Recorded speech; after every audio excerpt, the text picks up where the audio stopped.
آپ میں سے بہت سے لوگ یہ بات جانتے ہوں گے کہ فلپینز ایشیا کی سب سے بڑی عیسائی آبادی والا ملک ہے۔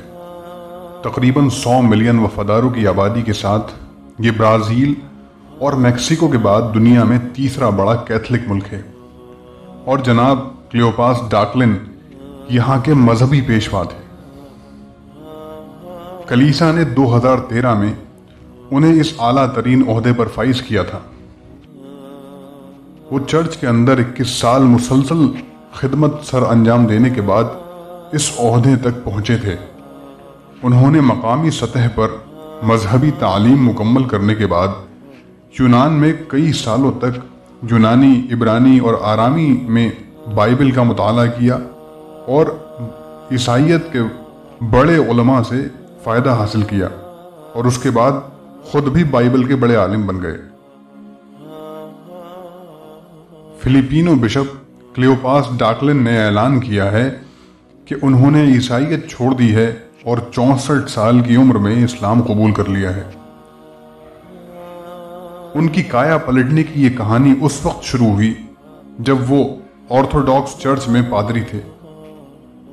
ایک دن انہوں نے اسلام کے بارے میں پڑھا اور قرآن پاک کے کچھ حصوں کا بھی مطالعہ کیا۔ انہیں اسلام میں خالص توحید کا نظریہ بہت پسند آیا، کیونکہ عیسائیت میں تثلیث کا عقیدہ یعنی کہ ٹرینٹی کا عقیدہ یعنی کہ تین کا عقیدہ جو عیسائیت کا ایک عقیدہ ہے، وہ سمجھنے اور سمجھانے کے لیے بہت مشکل پیش آئی، بلکہ وہ یہ سمجھتے ہیں کہ یہ ایک نہ سمجھنے والی کہانی ہے۔ اس لیے انہوں نے اسلام کے بارے میں اپنا مطالعہ جاری رکھا، لیکن انہیں عیسائیت کے علاوہ کسی اور مذہب کے بارے میں سوچنا مشکل نظر آ رہا تھا۔ پھر وہ عیسائیت پر اپنا دل پکا کرنے کے لیے اور اپنے دل کی تشفیع اور تسلی کے لیے یونان چلے گئے، اور وہاں بائبل کا مطالعہ یونانی، عبرانی اور آرامی زبان میں کرنا شروع کیا۔ وہ بائبل کی بہت سی غلطیاں دیکھ کر حیران رہ گئے، اور بائبل میں تضادات یعنی کہ ٹکراؤ جو ان کے مطالعے اور بائبل کے ترجموں کے مقابلے کے دوران آئے دن سامنے آتے رہتے تھے، اور جتنا گہرائی سے انہوں نے مطالعہ کیا ان تضادات میں اور بھی زیادہ اضافہ ہوتا رہا۔ لیکن جب انہوں نے قرآن کریم کا مطالعہ کیا تو ان کے دل میں محسوس ہوا کہ یہ سچ ہے اور یہ خدا کا کلام ہے۔ خدا تعالیٰ کی توحید کے بعد اسے قرآن کریم کے بارے میں جو چیز سب سے زیادہ پسند آئی وہ یہ تھی کہ قرآن کریم عربی زبان میں محفوظ ہے، جس زبان میں یہ نازل ہوا تھا، اور جبکہ عیسائی کتابیں ان کی اپنی زبان میں محفوظ نہیں ہیں، بلکہ یہ سب ترجمے ہیں اور ان میں غلطیاں اور تضادات بھی ہیں۔ پھر بھی حق واضح ہونے کے باوجود کلیوپاس ڈاکلن کے لیے پادری جیسے عہدے پر فائز ہوتے ہوئے عیسائیت کو چھوڑ دینا اور اسلام کو قبول کرنا آسان نہیں تھا۔ وہ پادری سے بشپ بننے تک چرچ میں تعلیم حاصل کرتے اور خدمات سر انجام دیتے رہے، لیکن وہ دلی طور پر اس مذہب سے مطمئن نہیں تھے۔ باطن میں ایک خلا تھا جو انہیں بے چین کیے رکھتا تھا۔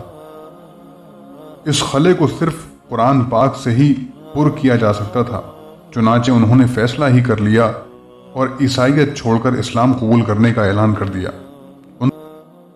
ان کا کہنا ہے کہ میں بشپ بن گیا، اللہ تعالیٰ نے مجھے یہ بتانے کی طاقت دی کہ میں چرچ سے استعفیٰ دے رہا ہوں، اس لیے میں نے اللہ تعالیٰ کی مرضی کے آگے اپنا سر جھکا دیا، چاہے اس کی وجہ سے مجھے چرچ میں اپنا اعلیٰ مقام کھونا پڑے۔ میں نے اپنی زندگی میں جتنے بھی القابات حاصل کیے ان سے محروم کر دیا گیا، جیسا کہ میں پہلے ڈکن تھا، پھر پادری بن گیا، پھر وہ بشپ بن گیا۔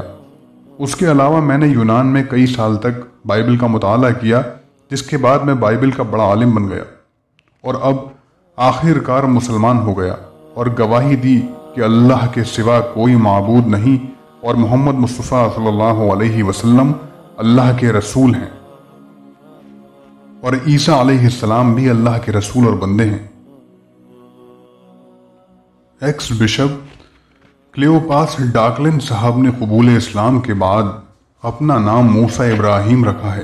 ان کا کہنا ہے کہ جب میں نے اسلام قبول کیا تو میں بہت رویا، کیونکہ اسلام محض سچائی ہے اور سچائی ہمارے لیے تکلیف دہ ہو سکتی ہے، لیکن یہ سچ ہی رہتا ہے اور اسی کے ذریعے ہم جنت اور ابدی زندگی میں داخل ہوتے ہیں۔